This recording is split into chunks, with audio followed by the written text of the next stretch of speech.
Halo semuanya, jadi hari ini aku mau menjelaskan atau mempresentasikan project yaitu project proposal yaitu sistem manajemen gudang. Next.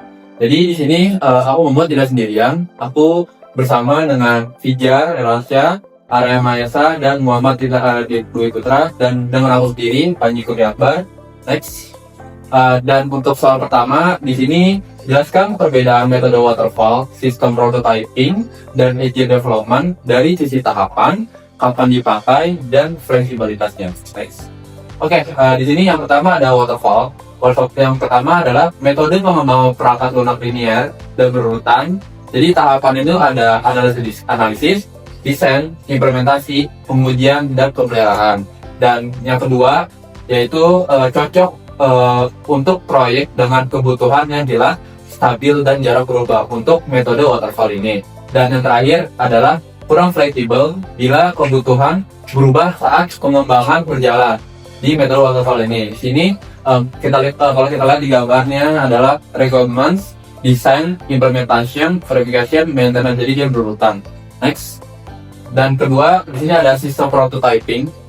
Yang pertama, metode prototyping ini mengutamakan pembuatan prototipe dari awal diuji dan diperbaiki berdasarkan masukan user atau pengguna. Dan yang kedua, iteratif dan cocok untuk proyek-proyek dengan kebutuhan pengguna yang belum pasti atau dinamis, atau jika pengguna masih ingin menambahkan sesuatu, jadi cocok banget menggunakan sistem prototyping ini.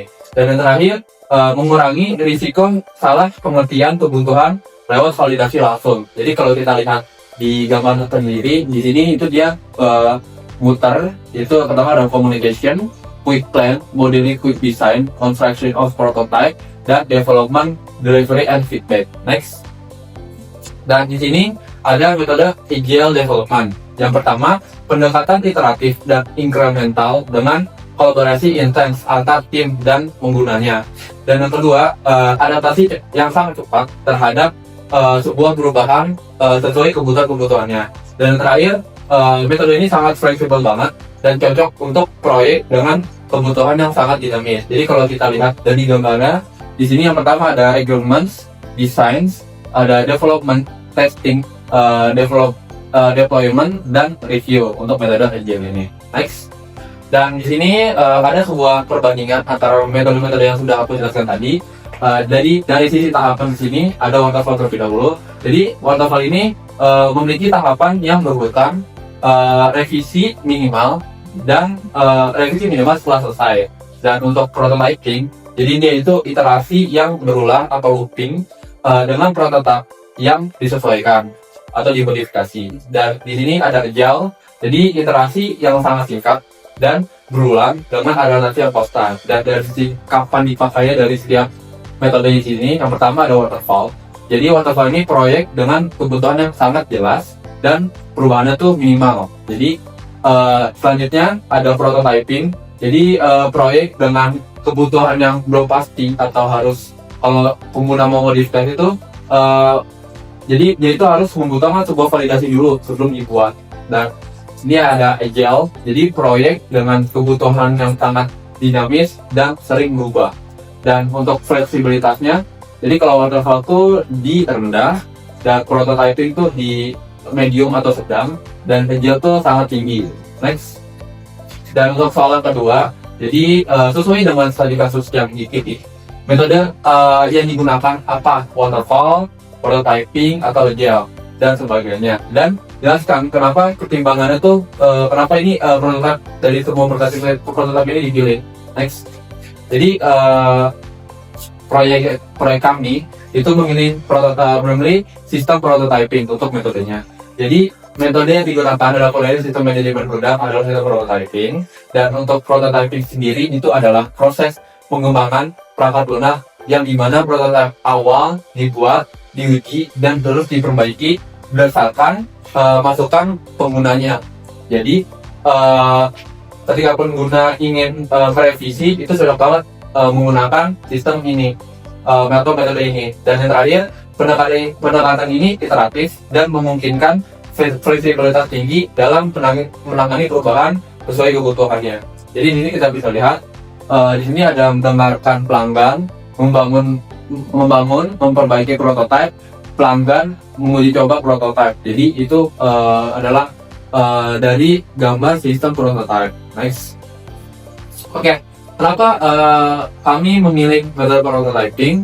Jadi yang pertama kita harus tahu dulu kebutuhan sistem manajemen pergudangan ini belum sebetulnya jelas dan kemungkinan berubah selama proses pengembangannya.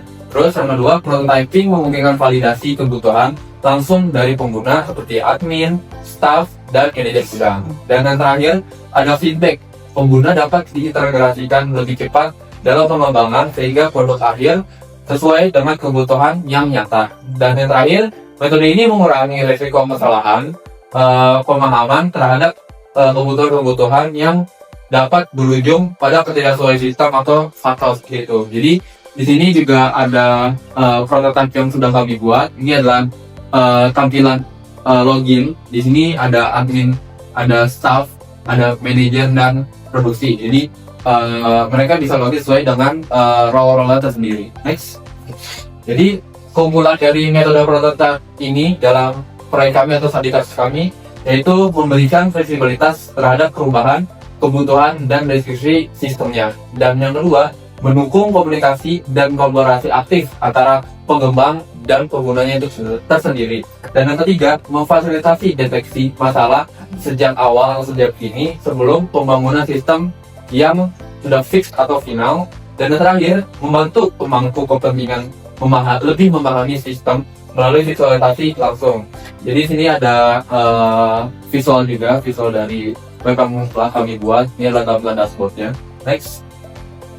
Oke, di soal ini sesuai dengan studi kasus yang dipilih, jelaskan hasil user story, apa yang didapatkan, kemudian jelaskan fitur dan fungsi produknya. Next. Oke, dari user story yang dari proyek kami ini, yang pertama, pengguna membutuhkan sistem autentikasi login yang aman untuk mengakses sistemnya itu sendiri. Dan yang kedua, pengguna ingin mampu mencatat transaksi, barang masuk dan keluar secara efisien. Dan yang ketiga, pengguna perlu memantau stok barang secara real time atau secara nyata. Dan yang terakhir, sistem harus dapat menghasilkan laporan inventory yang dapat diakses langsung oleh manajer dan admin. Next. Oke, untuk fitur produknya, ya pertama ada autentikasi pengguna dengan login yang aman yang tadi sudah aku jelaskan, yang visual tadi. Dan yang kedua, pengelolaan data bahan baku dan barang jadi letakkan dengan root atau create, read, update, dan delete. Dan yang ketiga, pencatatan transaksi masuk dan keluar barang otomatis dan efisien, jadi secara real time seperti itu. Dan keempat, monitoring stok secara real time dengan notifikasi stok menipis. Jadi di produk kami itu ada sebuah notifikasi yang menampilkan apakah stok menipis atau sudah dimasukkan atau belum. Dan yang kelima, pembuatan laporan stok dengan transaksi dalam format PDF dan Excel. Jadi kalau kita melihat laporan stok itu kita bisa ubah atau download dengan format PDF dan Excel. Dan yang terakhir, integrasi dengan barcode atau QR code untuk mempercepat pencatatan transaksinya. Next. Oke, untuk fungsi produk ini, yang pertama menjamin keakuratan data stok barang dalam gudang. Yang kedua, memudahkan pengawasan dan pengelolaan persediaan. Yang ketiga, mendukung pengambilan keputusan cepat dan tepat dengan informasi yang real time. Dan yang terakhir, mempermudah proses pencatatan dan pelaporan untuk lebih efisien dalam operasionalnya. Next. Oke. Jadi untuk soal berikutnya adalah sesuai dengan studi kasus yang dipilih, jelaskan hasil use case, diagram dan ABCD diagramnya, dan jelaskan prosesnya. Next. Oke, yang pertama ada use case diagram. Di sini use case diagram menggambarkan interaksi antara aktor dan sistem. Jadi di sini aktor itu ada admin gudang, ada staff gudang, ada manajer gudang, ada manajer produksi. Jadi ada 4 aktor di sini. Jadi dari sisi admin gudang, dia itu bertugas mengolah data barang, memverifikasi transaksi, mengakses laporan. Dan untuk staf gudang, itu mencatat transaksi barang masuk dan keluarnya. Dan untuk manajer gudang, dia itu memantau stok dan menyetujui si transaksinya itu. Dan untuk manajer produksi, dia itu untuk melihat laporan dan stok, notifikasi stok menipis, ekspor laporan PDF atau Excel yang sudah aku berikan sebelumnya. Dan untuk fungsi utama dari sistem ini, yang pertama adalah login ke sistem, info transaksi masuk atau keluar, verifikasi transaksi, pembuatan dan akses laporan inventory. Di sini ada use case diagram yang sudah kita buat. Next. Oke, di sini selanjutnya ada activity diagram, proses bisnis utama. Jadi di activity diagram ini menggambarkan alur kerja atau langkah-langkah aktivitas sistemnya. Dan untuk langkah-langkah prosesnya, yang pertama pengguna terlebih dahulu login ke sistem, dan yang kedua staff menginput data transaksi masuk atau keluar barang. Yang ketiga sistem otomatis memperbarui stok di database. Dan yang keempat, manajer melakukan verifikasi transaksi. Dan yang terakhir, sistem membuat laporan stok dan transaksi secara berkala. Dan diagram ini membantu visualisasi proses bisnis yang sangat detail dan membagi tugas antar aktor. Next. Nah, di sini adalah activity diagram, mengelola data crowd, dan di sini admin gudang. Jadi ketika admin gudang ini membuat kita masuk ke bagian tab dulu. Jadi admin gudang ini akan menginput barang, dan selanjutnya itu dia akan memvalidasi datanya. Dan ketika admin gudang membaca atau read, dia itu bakal ambil dari database dulu, baru menampilkan data barangnya. Dan untuk dari sisi update-nya, jadi si admin gudang ini bakal pilih dan edit data. Ketika sudah, baru admin gudang ini akan memvalidasi datanya seperti apa. Next. Dan ini ada activity diagram mencatat transaksi barang, dan di sini aturan adalah staf gudang. Jadi staf gudang itu bakal login dulu sama data sebelumnya, dan dia ini akan milih transaksi barangnya yang mana dulu, baru dia akan melakukan jenis transaksi. Di sini jenis transaksi itu ada dua, ada transaksi barang masuk dan transaksi barang keluar. Jadi kalau barang masuk tuh, ini dia akan menginput barang masuk dengan barcode atau QR code barangnya. Sama halnya dengan input barang keluar, dia juga akan membuat scan barcode dan kode barangnya juga. Oke, lalu dia akan memvalidasi data barang dan cek ketersediaan barang. Next. Oke, selanjutnya ada activity diagram memverifikasi transaksi. Jadi di sini aktor yang berperan adalah manajer gudang. Dia akan login dulu seperti sebelumnya, dan dia akan verifikasi dulu transaksi, baru menampilkan daftar transaksi yang sekiranya belum diverifikasi. Nah, lanjut dia akan pilih transaksi yang akan diverifikasi, dan dia akan cek detail transaksinya, apakah sesuai datanya. Kalau sesuai ya dia akan melakukan setuju, kalau tidak sesuai dia akan tolak transaksinya, seperti itu. Next. Oke, di sini ada activity diagram membuat permintaan barang. Di sini juga aktornya adalah manajer produksi, dan di sini sama seperti sebelumnya. Dia itu akan login ke sistem terlebih dahulu. Dan di sini dia harus milih menu untuk permintaan bahan baku.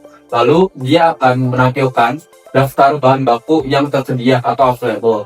Lalu dia akan memilih bahan baku yang tersedia atau yang dibutuhkan, lalu menginput dan input tanggal kebutuhannya juga. Lalu dia akan cek ketersediaan stok bahannya, apakah tersedia atau tidak. Kalau tersedia ya dia akan membuat permintaan, kalau tidak ya dia hanya akan tampilkan pesan stok tidak cukup, seperti itu. Next. Oke, di sini ada activity diagram melihat laporan dan stok. Di sini ada adalah manajer gudang. Sebelumnya juga dia akan login ke sistem dulu.